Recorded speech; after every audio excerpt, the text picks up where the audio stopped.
Welcome to the Treasury Update podcast, presented by Strategic Treasurer, your source for interesting Treasury news, analysis, and insights in your car, at the gym, or wherever you decide to tune in.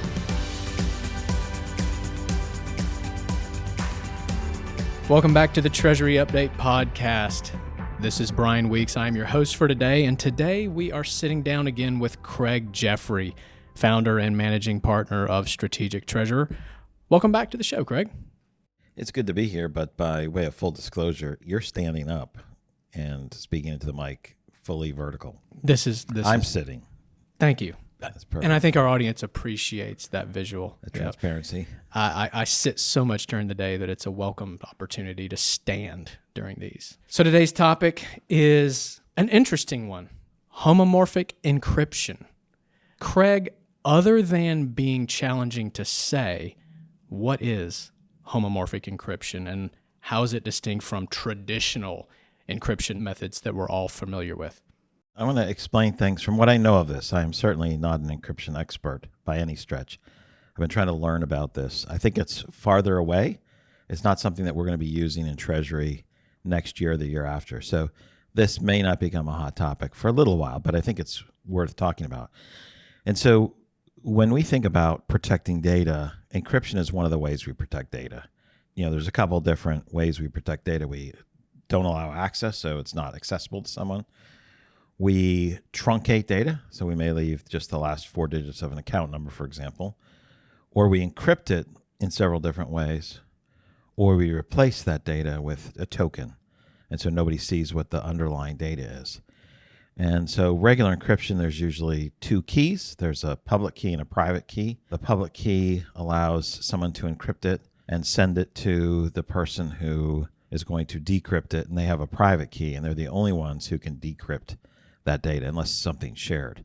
And so it's using an algorithm, a formula, to take those numbers. It almost always makes it more complex and larger. What's different about homomorphic encryption, as far as I can understand in reading about it, people describe it, it's a way of encrypting data that still allows people to do computations on the encrypted data without seeing the underlying information, the underlying plain text. And so you don't have to decrypt it first to do those functions. So if you had a third party that was going to perform, calculations, add totals, multiply numbers together, you could use homomorphic encryption to hide the underlying data and yet still allow the computers to process against that data. That's the key aspect of homomorphic data. It's like, it's all encrypted. People can still do some things on it that others can use, and then you're still protecting it. Okay, so how does homomorphic encryption work? How are we able to access data that's encrypted, do work on it, without being able to read the data? How would that be any different from perhaps a criminal being able to, quote unquote, do work on the data without being able to read it? Yeah. So, and what are some use cases that might help as well? So, let's say you had employee information and you wanted to capture information about census data or gender, national origin, or salary or performance or whatever, whether it's in your company or across the board. You'd want to be able to have that data so everything's masked, but you could still do calculations to determine those numbers. You can have someone else do those calculations. So to your point, how do you make it so that the underlying data is confidential, even while it's being analyzed or used to draw insights? Because that doesn't make sense to most of us. We're like, hey, you encrypt it, I decrypt it, and then I can run my totals or I can multiply numbers for themselves. So how does it work? I'm going to describe it, and I think we'll put some links for watching lengthy videos, sometimes hour-long videos, talking about how it works. But I'll try to just explain it fairly simply because this is a podcast. This is not encryption experts talking through how this works. But there's multiple keys that are used in homomorphic encryption. So they have more than just a private and public key. There's usually at least a third key, and sometimes there's a fourth key. So how that looks is, the public key, can encrypt data. Lots of people have the ability to encrypt data that only the private key can unencrypt. And so that's the private key is what you keep secret, just like regular encryption, public key and private key. If you're involved at all in security, even if you're in Treasury making payments, There's always public-private key. You're sharing that back and forth. The bank may have a private key. They share the public key, which you can encrypt your payment files with. And they only have the private key that they can decrypt it. There is also what many people refer to as an evaluation key. They have some other descriptions for that. But this evaluation key can be shared with the other party who's going to be performing the computations. It's not used for encryption. It's not used for decryption. But it's used if it's opened up for addition, multiplying, or statistics.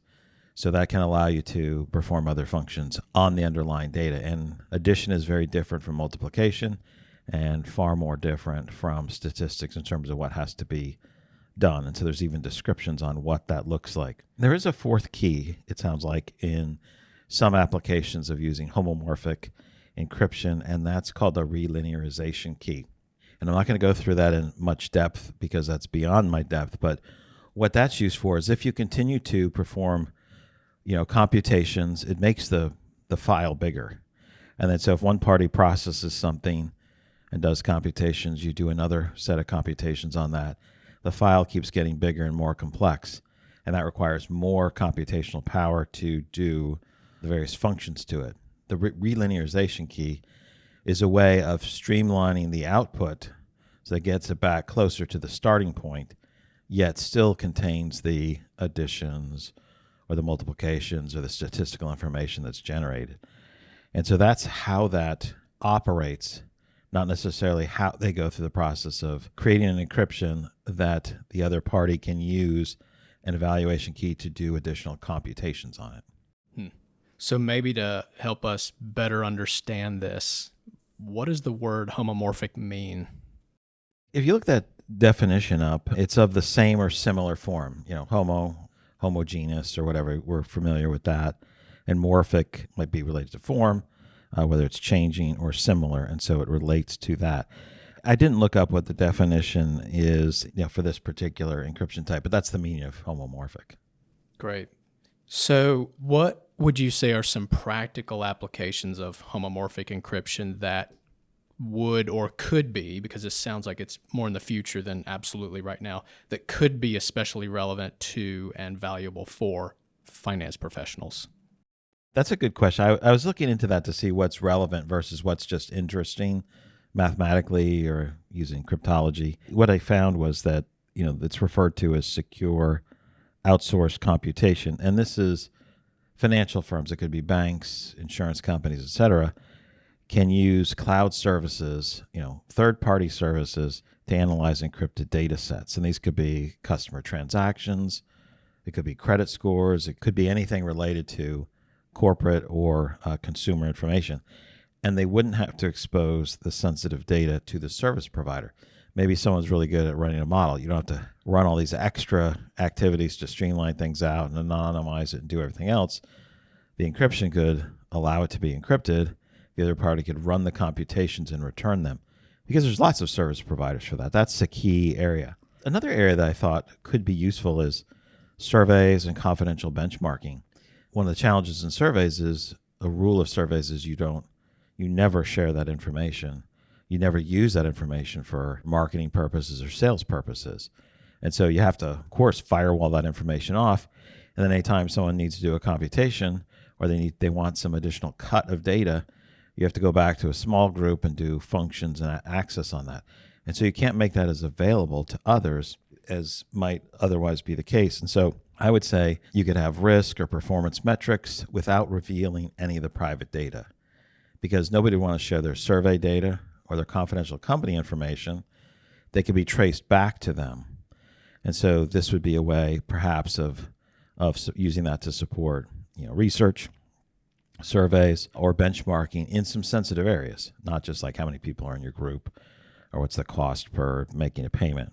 A third area that came up was privacy preserving audits. So, this idea of verifying compliance by working directly with encrypted records may allow regulators and auditors to go ahead and verify that in a more open way, allowing more of their team to look at it versus people have to go to a particular, room or area. The last area that either came to mind or was identified in some of the search was fraud detection and anti-money laundering. And so, fraud detection is a big deal because fraud is a significant issue. And, having algorithms or programs that can review and scan transactional data can look for patterns, anomalous patterns that may not show up. And so there's a potential to use that more broadly than is just within your own company. Just like you use a large language model with, machine learning and AI, you would be able to run what's anomalous across multiple companies.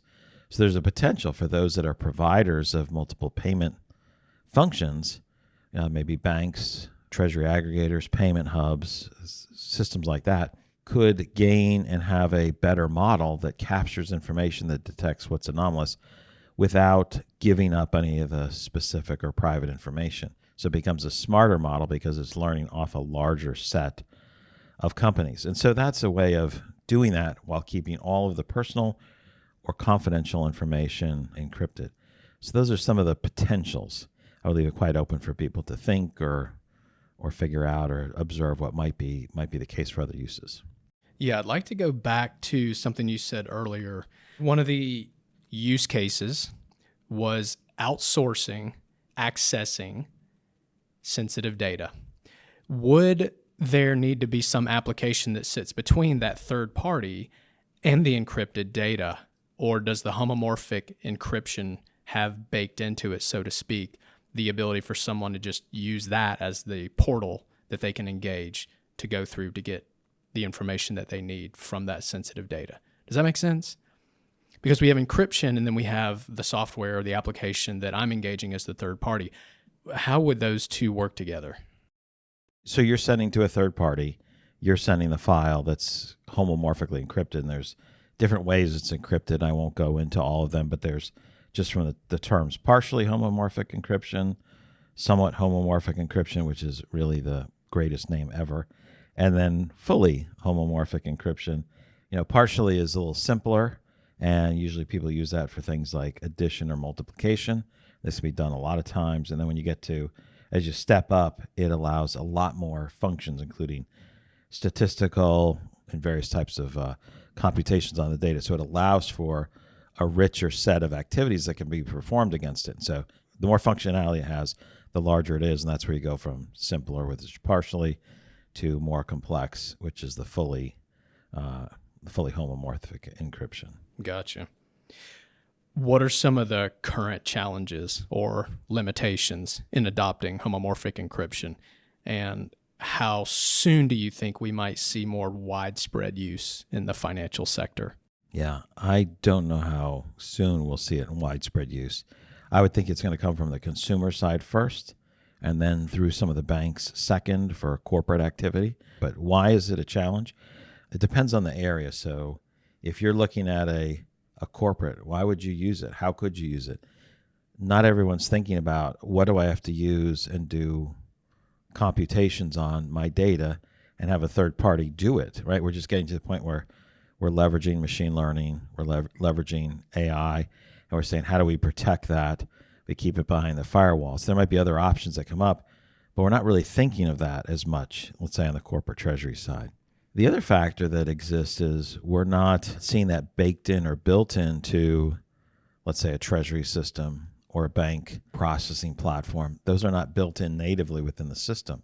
And because they're not built in natively within the system, they're not readily used or readily available. And so there's not a lot for that. And that's one challenge. The other factor that's a challenge is it can get to be very intensive on the compute side. Now, I think that's becoming drastically less important each day as we continue to expand our compute power. And we have data centers. I don't know what the capacity increase on a daily basis is for compute globally, but it's massive. But these encryption methods and decryption and relinearization, they take a lot of compute. And so we're getting to the point where, hey, now this makes sense, or it can make sense. But everything has to move up to that level that it can be used. So it's a little bit off. So systems aren't ready. People haven't thought through all the applications on them. It's one where the mathematical challenge, the intellectual challenge, has led the practical use because it's several steps ahead. But whether we're talking about machine learning, keeping data secret, all those types of situations, I think we'll find and discover more applications for homomorphic encryption over time. But there's certainly a number of cases where there's already use cases that make sense. Not necessarily in corporate treasury today, but perhaps down the road.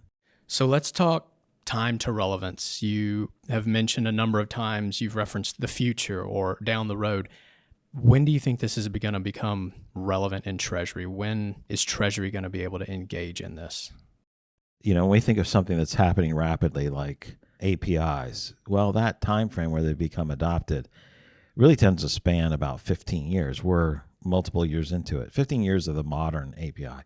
We still have quite a few years to go before it becomes really relevant. And maybe it's 20. Other technologies like robotic process automation was less impactful. That took quite a while for people to use it, more limited adoption. But like agentic AI, that adoption level is really rapid. Think in terms of single-digit years, not 10 years, not 15 or 20, but in terms of several years. Like, where will that be in 5 years?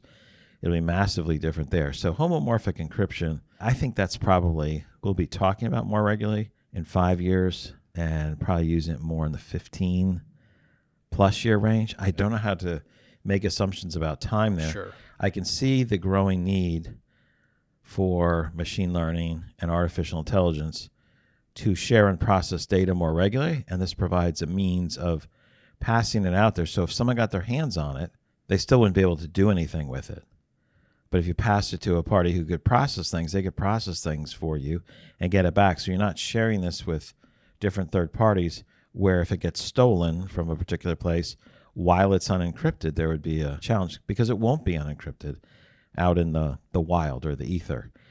So I think there's promise for that, but if you push me, I would say it's probably 10, 12, 15 years away before we're really talking about as the hot new thing. I think the growth of AI and machine learning and the use will drive demand for this.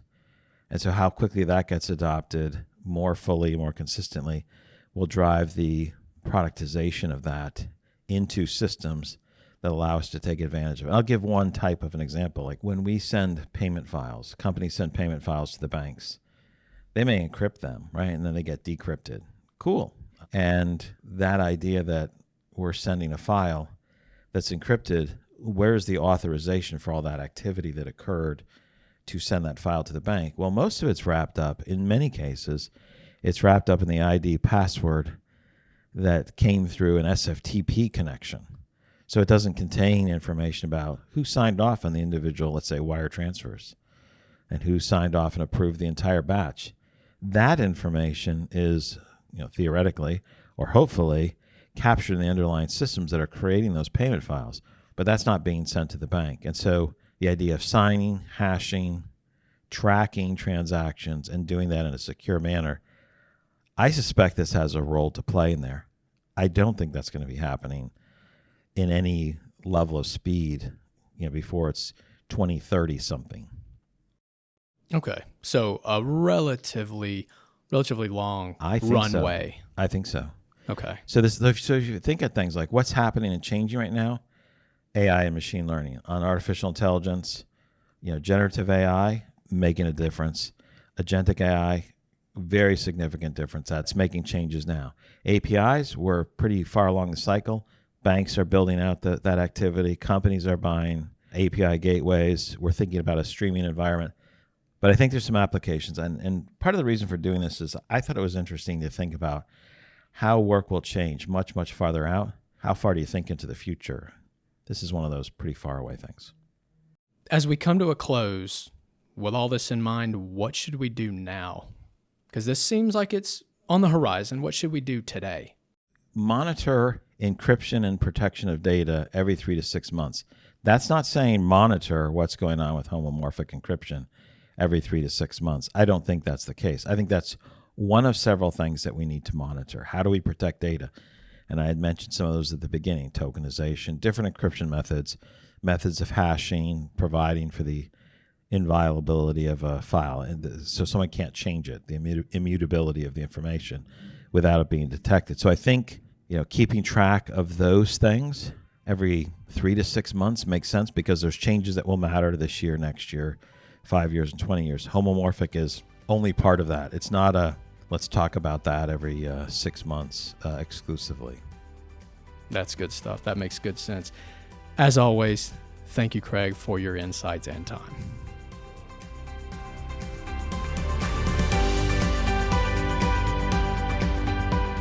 You've reached the end of another episode of the Treasury Update podcast. Be sure to follow Strategic Treasurer on LinkedIn. Just search for Strategic Treasurer. This podcast is provided for informational purposes only, and statements made by Strategic Treasurer LLC on this podcast are not intended as legal, business, consulting, or tax advice. For more information, visit and bookmark strategictreasurer.com.